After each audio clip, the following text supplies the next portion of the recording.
بسم الله الرحمن الرحيم يا أيها الذين آمنوا لا تقولوا راعنا وقولوا انظرنا واسمعوا وللكافرين عذاب أليم ما يود الذين كفروا من أهل الكتاب ولا المشركين أن ينزل عليكم من خير من ربكم والله يختص برحمته من يشاء والله ذو الفضل العظيم Ya ayyuhalladzina amanu, wahai orang-orang yang beriman, la taqulu, janganlah kalian semua mengatakan ra'ina, kata-kata ra'ina yang dalam bahasa Arab maknanya adalah peliharalah kami. Wa qulu, dan katakanlah unzurna, lihatlah kami, perhatikanlah kami. Wasma'u, dan dengarlah kalian. Walil kafirina, dan bagi orang-orang yang kafir, azabun, azab alimun, yang pedih.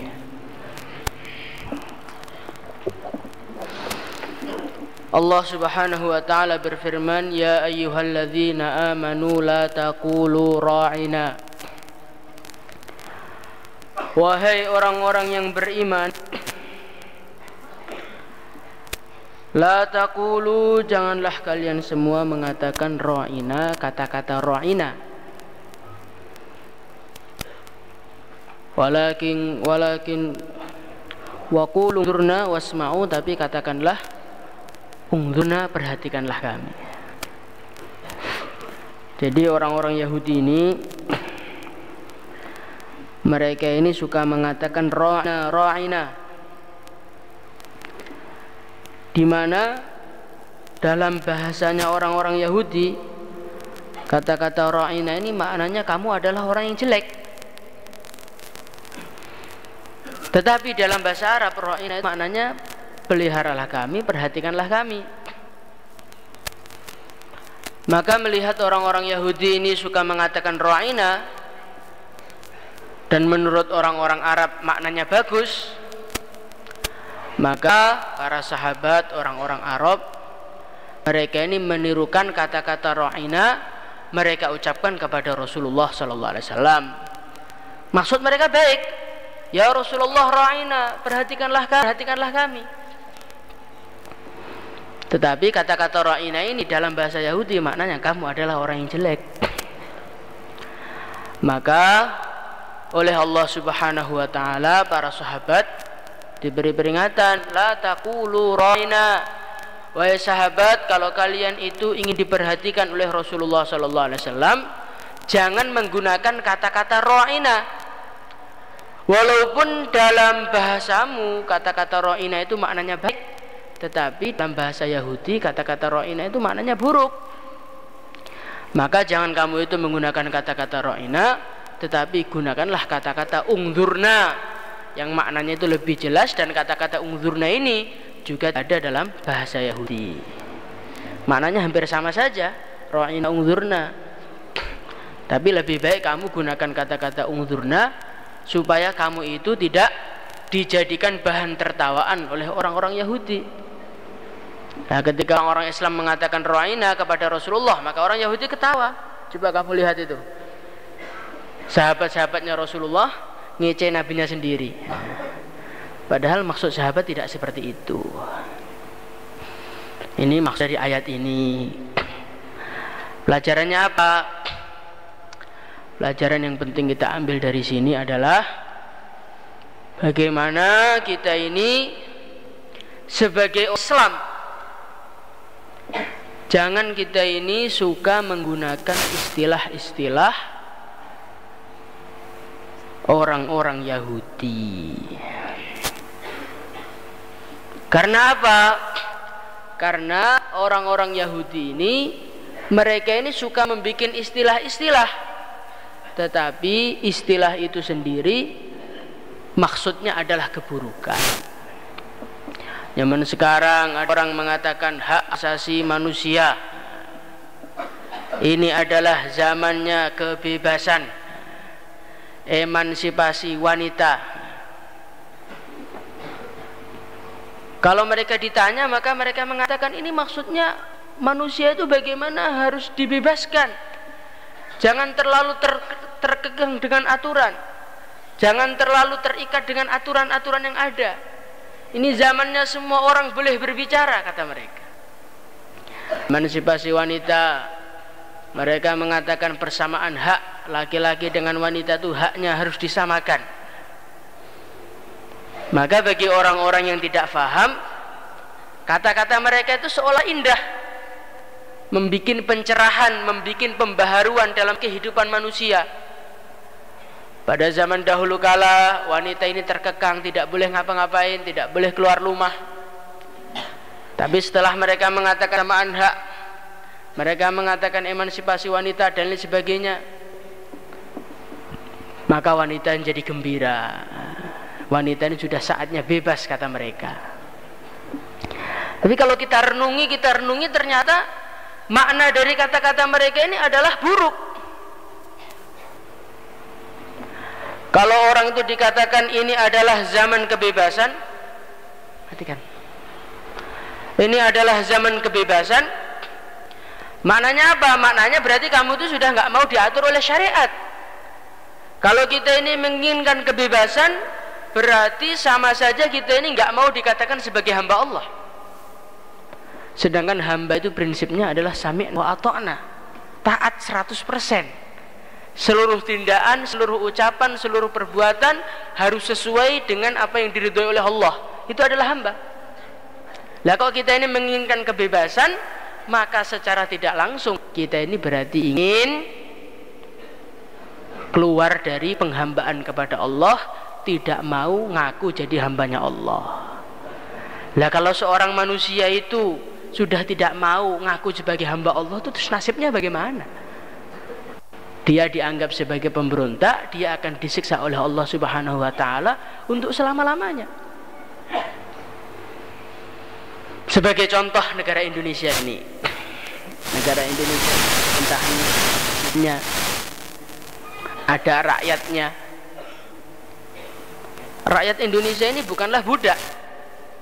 Tapi ketika di negara Indonesia ini ada rakyat Indonesia yang dia ini katakan, saya tidak mau jadi rakyat Indonesia, saya ingin membangun negara sendiri, saya ingin bebas sendiri. Ketika dia mengatakan seperti itu, apa yang terjadi? Tidak lama kemudian dia akan dijebloskan ke penjara, dan dia tidak akan untuk selama-lamanya. Dia akan dimusnahkan di penjara itu. Nah, begitu juga orang-orang Yahudi mengatakan kebebasan, kebebasan, kebebasan. Maka ketahuilah sebetulnya kebebasan itu maknanya kamu itu suruh nentang Allah Subhanahu wa taala. Cuman bahasanya itu dihaluskan sehingga orang-orang Islam tergiur mengikuti ucapan mereka. Satu. Kemudian diantaranya lagi orang-orang kafir mengatakan persamaan hak wanita dengan perempuan tuh jangan dibeda-bedakan. Innal muslimina wal muslimat wal mu'minina wal mu'minat wal qanitina wal qanitat. Dia mengatakan dalam Al-Quran itu laki-laki perempuan disamakan. Laki-laki yang muslim, wanita yang muslim. Kemudian laki-laki yang sedekah, perempuan yang sedekah. Laki-laki yang puasa, perempuan yang puasa. Dalam Al-Quran disamakan, kata mereka. Sungguh kata indah secara sekilas. Tapi kalau direnungi, sebetulnya mereka ini ingin menurunkan wanita dari tahtanya. Dalam Al-Quran dikatakan waqarna fi buyutikunna, wanita suruh di rumah semua, nggak boleh keluar-keluar, segala urusannya diurusi sama yang laki-laki. Tapi gara-gara kata-kata mereka persamaan hak, emansipasi wanita dan lain sebagainya, maka akhirnya apa? Wanita jadi supir bis, wanita jadi kuli, wanita jadi tukang parkir, wanita jadi tukang macul, dan lain sebagainya. Jadi sebetulnya kata-kata mereka yang seakan-akan menengangkan derajat seorang wanita, menjadikan wanita ini malah suruh bekerja, Padahal sebetulnya wanita itu dihikmati, tertibnya seperti itu. Maka kita ini sebagai orang yang iman, jangan terpengaruh dengan kata-kata mereka, jangan terpengaruh dengan istilah-istilah indah mereka. Mereka mengatakan toleransi beragama. Bagaimana sesama umat beragama ini kita harus toleransi, saling memahami, saling ikram, saling memuliakan dan saling mengakui. Maka kata-kata ini indah. Kata-kata inilah yang akan merukunkan umat manusia, kata mereka. Menurut mereka, tanpa adanya toleransi, maka terjadilah pertumpahan darah di mana-mana. Dengan tidak adanya toleransi, saling mengakui, maka akhirnya mereka fanatik kepada agama masing-masing sehingga berantem sendiri-sendiri. Maka perlu adanya namanya toleransi ini. Biar apa? Biar umat ini bisa rukun. Kata-kata yang indah secara sekilas, tetapi kalau kita renungi, sebetulnya kamu itu akan mengatakan bahwasanya kamu itu sudah tidak mengakui Islam itu sebagai agama yang paling benar. Inna dina indallahil Islam. Agama yang diakui Allah ini hanya Islam. Wa may yabtaghi ghairal islami dina fala yuqbala minhu. Barang siapa yang mencari agama selain Islam, enggak bakalan diterima oleh Allah. Nah, kalau kita ini mau toleransi beragama, mengatakan agama itu sama dan lain sebagainya, ya berarti sama saja kamu itu ingin dikatakan sebagai orang kafir. Sehingga tanpa terang kekafiran terjadi di mana-mana. Maka sebagai orang iman, kita ini bikinlah istilah sendiri. 6 sifat. Jauhlah 2. Hurut 4 bulan. Bagaimana? Insyaallah ya? Jangan kita ini ikut-ikutan istilah-istilah orang kafir itu. Kalau ada seorang dokter, dia ini menggunakan istilahnya Pak Tani, nandur, panen, gebyok, maka semua orang akan kaget. Loh, ini berarti bukan dokter ini. Ini dokter yang pengen jadi petani, cuma salah-salah pakai pakaian saja. Seorang petani, dia pakai istilah dokter. Ini apa itu namanya, tinggi. Ini diabetes. Ini jantung koroner. Petani kok ngomong jantung koroner? Dia nggak cocok. Petani itu yang ngomongnya bibit, air, sawah, tanah, hujan, panas, itu cocoknya petani seperti itu. Nah, kita ini sebagai orang Islam, kita ini bukan golongan orang Yahudi dan bukan golongan orang Nasrani. Kenapa kita ini sudah membedakan diri dengan mereka, menyatakan kita itu beda dengan mereka, tetapi kita masih menggunakan istilah mereka? Bukankah ini adalah suatu kebodohan? Kalau ada orang sekolah SMA, tapi dia pakai pakaian anak SD, apa yang terjadi? Semua orang akan mengfoto dia dan mengatakan orang gila baru. Nah, begitu juga kita ini sebagai orang Islam, di mana orang Islam ini orang yang paling mulia, umat yang paling mulia. Dalam suatu hadis, inni faddaltukum alal umam. Umat Islam ini umat yang dimuliakan melebihi umat-umat yang terdahulu. Nah, kemudian kita ini kok masih menggunakan istilahnya orang-orang yang agama mereka ini sudah tidak diakui Allah, agama mereka ini sudah kadaluarsa. Maka sungguh sangat lucu sekali, sungguh sangat menggelikan sekali. Nggak usah jauh-jauh lah. Dulu bahasa Indonesia ini ada istilahnya ejaan lama dan ejaan baru. Kalau ejaan lama itu ada tambahan d-nya, jarum, de jarum tulisannya. Lah kemudian kita ini yang hidup pada zaman sekarang masih menggunakan ejaan seperti itu. Maka kita ini akan dikatakan, oh wong bluro gak tahu sekolah.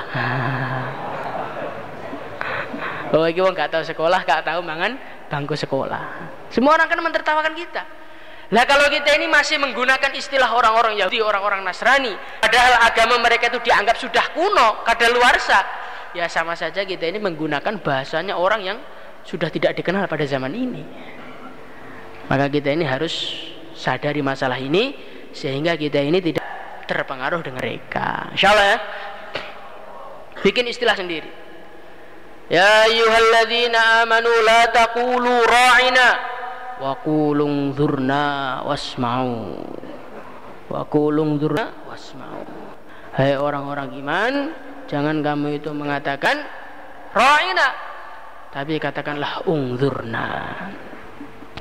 Jadi orang-orang iman ini oleh Allah Subhanahu wa taala disuruh mengatakan unzurna, perhatikan. Siapa yang disuruh mengatakan ini? Orang-orang iman. Kepada siapa? Kepada Rasulullah sallallahu alaihi wasallam di masa hidup Rasulullah sallallahu alaihi wasallam. Jadi ini sebagai pelajaran, ini sebagai seorang makmur, kita ini perlu kadang-kadang perlu meminta kepada amir kita, guru kita, agar mereka itu memperhatikan kita. Sebagai para sahabat radhiyallahu anhum, ketika mereka ini ada masalah-masalah, maka mereka ini sering mengatakan unzurnya ya Rasulullah, perhatikanlah kami, selesaikanlah masalah kami. Ini penting kan? Sehingga masalah-masalah kami ini akan, masalah-masalah kita ini akan diselesaikan oleh guru-guru kita, diselesaikan oleh orang-orang yang ahlinya, diselesaikan oleh orang-orang yang soleh, orang-orang diridhai oleh Allah Subhanahu wa taala. Ini kita biasakan. Kalau kita ini tidak biasa seperti ini, ketika kita ada masalah, ketika kita ada kebingungan, kita tidak minta perhatian kepada orang-orang soleh, orang-orang soleh menganggap kamu itu nggak ada masalah, sehingga mereka nggak pernah nasihati kita secara khusus, sehingga mereka tidak mendoakan kita secara khusus, sehingga akhirnya kita ini terjerumus dalam masalah kita, akhirnya kita ini menjadi orang-orang yang rusak.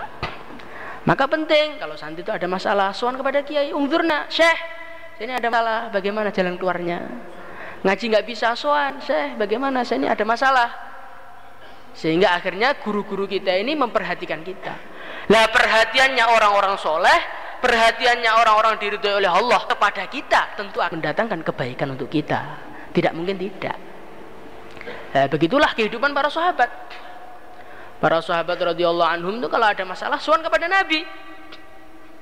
Suatu ketika seorang sahabat urusan sawah nggak beres, sowan kepada Nabi, selesaikan oleh Nabi. Ada masalah tanaman tidak beres, sowan kepada Nabi. Ada masalah istri tidak beres, sowan kepada Nabi. Ada permasalahan ekonomi tidak beres, unzurna, sowan Nabi. Akhirnya apa? Akhirnya semua masalah sahabat selesai dengan cara yang diridhoi oleh Allah Subhanahu wa taala, karena mereka dalam perhatian orang-orang yang diridhoi oleh Allah. Nah, kita ini begini, insyaallah ya.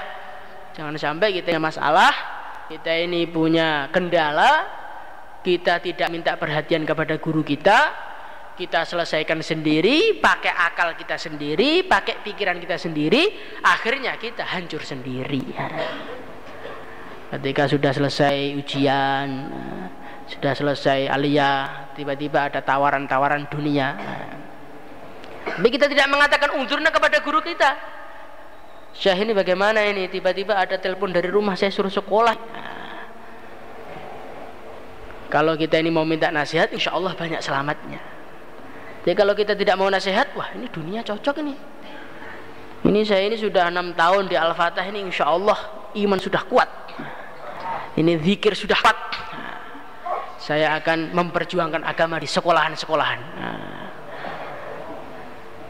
Tapi pemikiran ini bersumber dari pikiran kamu sendiri, bukan bersumber dari guru kamu.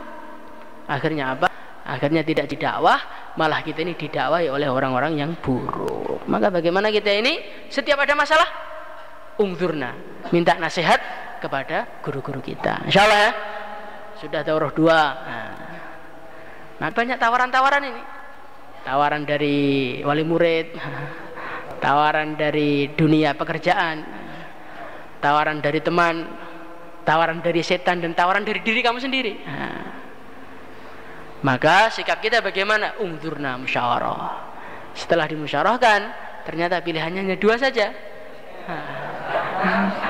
Tahasus dengan setahun. Nah, kalau kita ini tidak mengikuti 2 perkara yang sudah diarahkan ini, kita dalam bahaya. Nah, bagaimana kita ini? Unzurna, minta nasihat kepada guru-guru kita, biar hidup kita ini menjadi hidup yang lurus. Insyaallah ya. Ini sikap siapa? Sikap seorang makmur, sikap orang yang diatur. Lah, sikap orang yang ngatur, ketika ada orang-orang yang minta diperhatikan, ada minta nasihat, minta doa, minta solusi, maka kita ini sebagai seorang amir jangan cuek. Alah, kamu itu kan sudah gede toh Kang, selesaikan sendiri urusan kamu itu. Kenapa sih kok minta-minta saya? Saya ini sudah pusing, urusan saya ini sudah banyak. Jangan kamu nambah urusan saya. Oh, enggak begitu. Ini namanya amir yang tak baik. Amir yang baik itu siapa toh? Amir yang senantiasa memperhatikan makmurnya sehingga masalah-masalah makmurnya bisa diselesaikan. Coba kita lihat sebagaimana saya katakan sebelumnya tadi. Sahabat sowan kepada Rasulullah hanya gara-gara urusan tanah, gara-gara urusan pohon. Ini ada seorang sahabat, ya kan, mempunyai tetangga. Kemudian tetangganya ini pohonnya menjulang ke rumah sahabat tadi. Lah suruh motong nggak mau, akhirnya lapor sama Rasulullah. Urusan pohon sih sahabat lapor sama Rasulullah. Menunjukkan apa ini? Menunjukkan karena sahabat itu percaya Rasulullah sangat perhatian, sehingga urusan kurma saja Rasulullah akan menyelesaikan. Lah kita ini sebagai amir juga begitu. Bagaimana amir itu mempunyai rasa perhatian yang lebih kepada makmur-makmurnya, sehingga makmurnya itu kalau ada salah bisa diselesaikan, insya Allah ya. Tapi perhatian yang sesuai dengan agama, perhatian yang tidak menimbulkan fitnah, ini penting. Karena kalau tidak, justru kita yang akan hancur. Kemudian Allah Subhanahu wa taala berfirman, ya ayyuhalladzina amanu la taqulu ra'ina wa qulu dzurna. Wahai orang iman, kamu tuh jangan mengatakan kata-kata ra'ina, tapi gantilah kata-kata kamu dengan dzurna. Jadi apa itu namanya? Allah Subhanahu wa taala itu kalau melarang sesuatu, maka Allah Subhanahu wa taala ini mesti akan kasih solusinya. Kita ingin kaya, maka jalan kaya itu ada dengan riba. Maka Allah Subhanahu wa taala tidak menghalangi kamu jadi orang kaya. Jadilah orang kaya, gak apa-apa. Carilah duit gak apa-apa, tapi dengan cara yang halal, dengan berdagang. Kita ini sebagai seorang manusia kadang-kadang punya nafsu juga. Maka untuk menyalurkan nafsunya banyak dengan kemaksiatan, dengan zina, dengan ini, dengan itu. Maka Allah Subhanahu wa taala larang, tapi Allah Subhanahu wa taala kasih jalan keluar.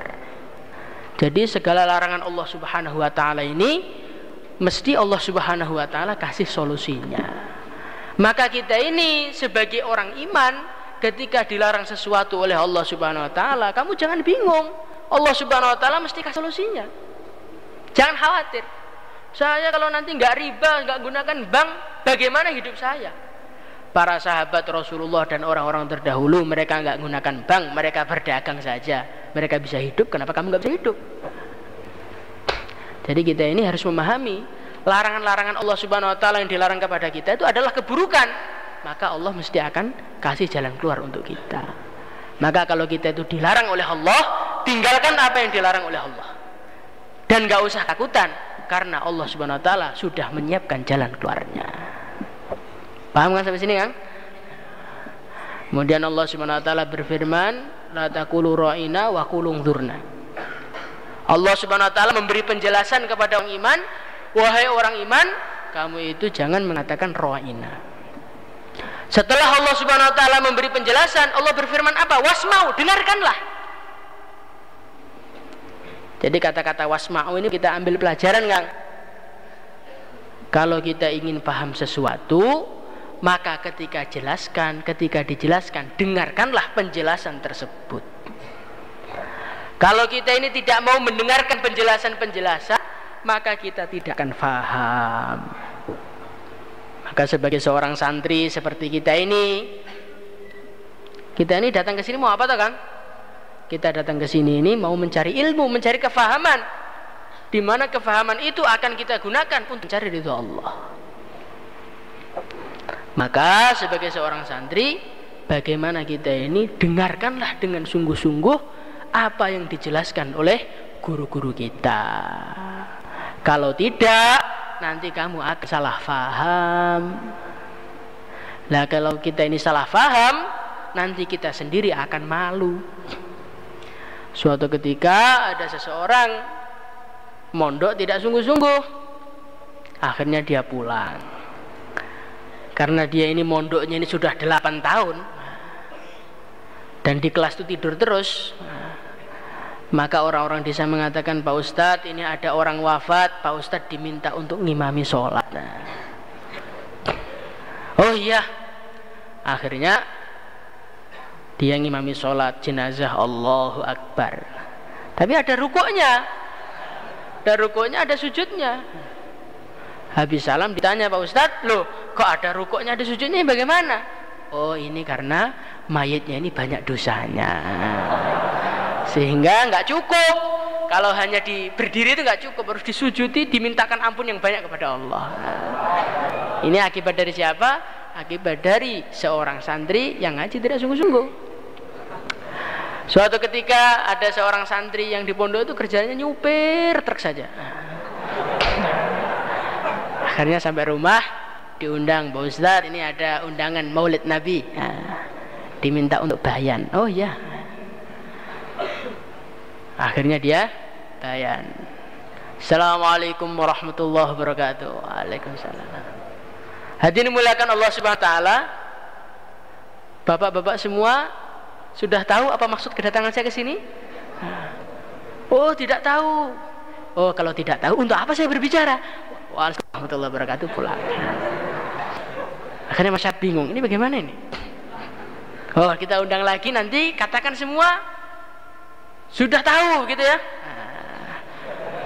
Akhirnya pada Maulid Nabi yang kemudian kultum bulan Ramadan. Maka dia bayan. Hadirin muliakan, apakah bapak-bapak kalian tahu apa maksud kedatangan saya? Tahu. Oh, kalau sudah tahu berarti tidak perlu ngomong lagi.